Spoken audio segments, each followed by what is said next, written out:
Well, welcome back to The Heat. We're talking about the tensions that Iran has been dealing with over the last week. While some protesters have taken to the streets, other Iranians are supporting the government. We continue now with our panel, and let me start this part of the show with Alexander. Alexander, what are the broader implications, or regional implications, I should say, for what is taking place in Iran right now? As we heard earlier on, some of this is being blamed on the fact that Iran is involved in some of the conflicts in other parts of the Middle East, in Yemen, in Syria, in Lebanon as well. What effect will this have? Before I answer that question, I want to say that language creates perception. So if we are going to project a certain perception, we should make sure that perception is as close to the reality on the ground as well as the truth itself. Now, going to your question, this is very interesting that this phenomenon is happening right now, and I don't believe it was some random people just going into the street and protesting because of their economic plight, although that is a huge factor. You have to keep in mind that Iran, being an ally of Syria, they actually have a mutual defense pact, essentially won that war, even though the country was destroyed by anarchists and terrorists that some countries, unfortunately, in the region support. Iran and Russia came out victorious, as well as the Syrian people. And then after that, you had this 20 million people gathering in Karbala, Iraq, and that was epic, even with the standard of the past few years. The momentum had to be stopped from outside. I don't believe in conspiracy theories. I believe in conspiracy facts. I'm an academic. There is the symbolic meaning why these protests started in one of the two ecclesiastical capitals of Iran, the two religious capitals of the city of Qom and the city of Mashhad, and of course Tehran is the political economic capital.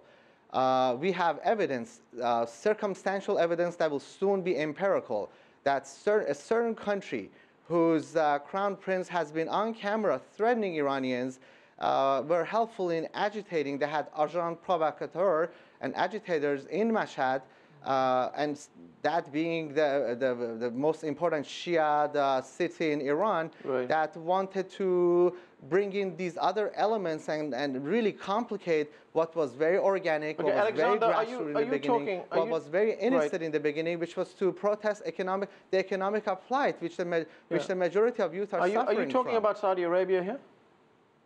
I'd rather not mention the country. I'm an academic, but we all know who they are. There's also another country in the region that the first country has allied himself de facto much at the disagreement of its own indigenous population, and that coupled with Persian-speaking Iranian expats, mostly in Washington, London, and Los Angeles, who have been basically spewing untruthful stuff. For example, you have peaceful protests. I've been monitoring this. This is part of what I do. You have peaceful protests in various cities of Tehran. They use those images to manipulate the public perception that these are all the protesters that are out there protesting against the government. The majority, the actual peaceful protesters in Iran, I'm not going to say pro-government or pro-system. These are people who don't want anarchy and chaos in their streets. The ones that Mr. Trump and our other colleagues actually call peaceful protesters, these are the ones that are burning public property and actually killing people. Reza, so we have to be very, very careful with the projected perception that we are putting out there in the media, and I believe CCTV is doing an excellent job.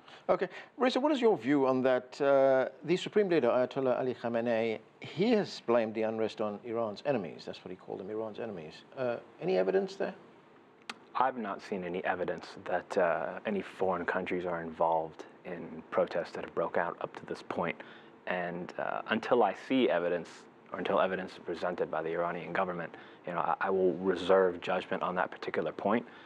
I also think it's fair to point out that the Trump administration, Israel, and Saudi Arabia have said that they intend to step up covert operations in Iran. But connecting that, which I just said, to that which is happening in Iran, I have not seen the evidence to connect those dots. Dorothy, here's one scenario. We've heard a lot from President Trump about what is going on in Iran now, and other people in the United States as well. There is going to be a decision that's going to have to be taken by the White House very soon on whether the sanctions that have been placed on Iran, recertification. Could this unrest that we're seeing in Iran right now be used as an excuse rather, to reimpose sanctions on Iran? Absolutely. I mean, the Trump administration already a couple of days ago said that they were considering new sanctions against Iran based on how they treated the protesters. Now, they don't seem to apply that standard to all the other countries that crack down on the protesters, but, you know, I'm not going to comment on how the White House makes decisions. But yeah, certainly it could be used. And it doesn't, you know, going back to Reza's point, it doesn't really help if we're trying to avoid conspiracy theories, if we're trying to just stick to the information that we have. It certainly plays into the hands of those who want to blame outside influence when the second something happens in Iran, the President of the United States put regime change in, you know, all caps and exclamation marks on Twitter. It seems like he's pushing for something that really maybe a sovereign nation thinks he shouldn't be pushing for. So that's how people who want to blame the U.S. have ammunition. They say, look, you know, our enemies are doing this. Kaveh, what do you think? You know, are these sort of indigenous, homegrown protests born out of very serious economic problems in Iran, or do you see the hand of a foreign government here? Well, I think that primarily this is a spontaneous outburst of people who are discontented economically first and foremost, and there are also cultural and political issues involved. But, you know, the rapidity with which President Trump and his administration jumped on this bandwagon and, you know, started the regime change discourse from the very moment when you had that disturbance in Mashhad, which was not even against the government, it was against the private credit institution and the complaint of the shareholders against it, and they had a peaceful rally. There was no interference by the security forces, etc., until a day later on Friday when there was an attack on the police stations, etc. Nevertheless, the outside forces, including the U.S. and the propaganda outlets at this disposal, have continued to depict the protests as completely peaceful, keep a blind eye on the violent aspect of it, and disregard the fact that millions of Iranians, not just simply tens of thousands, who came out to the streets across the nation yesterday and today are also Iranian people. Right. They also have legitimate points of views, and there's an interplay of internal and external factors that have tried to fan the flames of discontent in Iran. And over time, we will know to what extent and what evidence is there to corroborate the allegations made by the Supreme Leader today. Right, Alexander, looking at the impact these protests could have in the short term at least, could we see a situation where the government takes note of these protests and then decides to lessen its involvement in other conflicts around the Middle East and devote more of its resources to these domestic issues that have been highlighted? That is a brilliant question.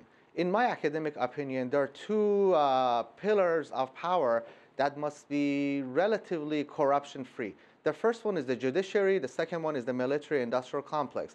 We cannot, in all academic honesty, sit here and blame Iran for having a defense budget, which is minuscule to what its southern neighbor has.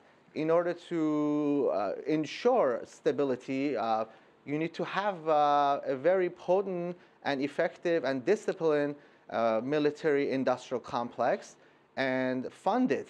Having said that, my critique to my Iranian colleagues would be if perhaps there would have been more constructive reaction to the economic plight in 2009, then this thing would not have not happened now. So you cannot ignore one from the other. But definitely the answer to that question is yes, the Iranians need to focus a whole lot more in their internal issues. Keep in mind that there's also the judiciary element to this. There were some major lawsuits or major controversies with a certain branch of the Iranian government that a big chunk of the protesters out there were extremely irate about. I won't go into detail. Okay, Alexander, I think we all know what we're talking about. We're running out of time here. That simply cannot be ignored. Okay, we're running out of time. Dorothy, I've got 30 seconds. Where do you see these protests going? I see them going off the streets, but then coming back again because the economic situation isn't going to improve anytime soon. I mean, even if they change the budget, if they decide to release more money for subsidies, it still takes time before it hits people's pockets, and jobs don't just appear out of the ether. Okay, we're going to have to leave it there. Thanks to all of you for being with us. That's all we have time for on this edition of The Heat. I'm Anand Naidu in Washington, D.C. Thanks for being with us.